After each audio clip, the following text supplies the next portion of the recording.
BC వాదం అనేది ఇవాళ తెలంగాణలో చాలా తీవ్రమైన దశలోకి వెళుతున్న సందర్భం. ఇలాంటి సందర్భంలో ఎమోషన్స్కి గురై నేను ఆత్మత్యాగం చేస్తే నా బీసీ జాతికి రాజ్యాధికారం లభిస్తుంది అని ఎవరైనా అనుకుంటే దయచేసి తప్పు. ఆత్మహత్య సమస్యలకు పరిష్కారం కాదు. ఆత్మ బలిదానాలనేవి ఎప్పుడో ఏ కారణం చేతనైనా ప్రాచీన కాలాల్లో లేదా భారత స్వాతంత్రం అలాంటప్పుడు జరిగి ఉండొచ్చు. కానీ 21వ శతాబ్దంలో ఉన్న మనం పోరాడాలి, పోరాడి జయించాలి, ప్రాణాలని కాపాడుకోవాలి, మనందరము బాగా బతకాలి. ఒకానొక ఎమోషన్స్ గురై బీసీల రాజ్యాధికారం కోసం ఎవ్వరూ ప్రాణత్యాగం చేయాల్సిన అవసరం లేదు. మనం ప్రాణత్యాగం చేస్తే నిజానికి ఎవరికి ఇది నష్టం? మన కుటుంబ సభ్యులకి నష్టం. మనకి పెళ్ళై ఉంటే భార్య పిల్లలకి నష్టం. మనం యువకులమై ఉంటే పేరెంట్స్కి కన్నీటి కష్టం.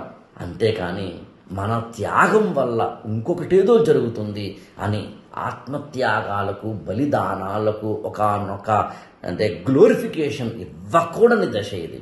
ఇంకా చెప్పాలి అంటే బీసీ నినాదంలో ఉన్న ప్రతి ఒక్క బీసీ బిడ్డకి చేతులెత్తి మొక్కుతున్నాను.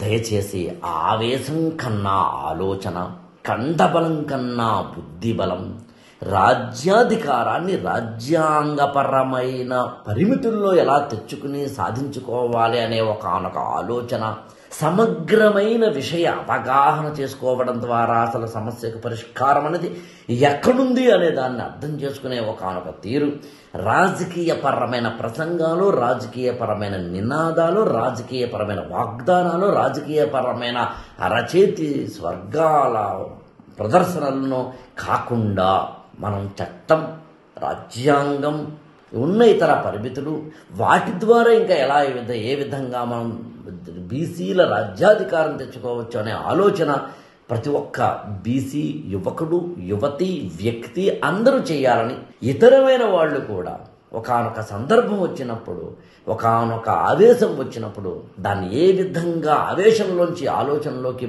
మలుచుకుని ఒకానొక నిర్ణయాత్మకమైన, ఇంకా చెప్పాలంటే కన్స్ట్రక్టివ్ పాత్రలోకి మనం ఏ విధంగా వెళ్ళాలి అనేది ఆలోచించమని వ్యక్తిగతంగా నేను చేతులెత్తి దండం పెట్టి మొక్కుతున్నాను.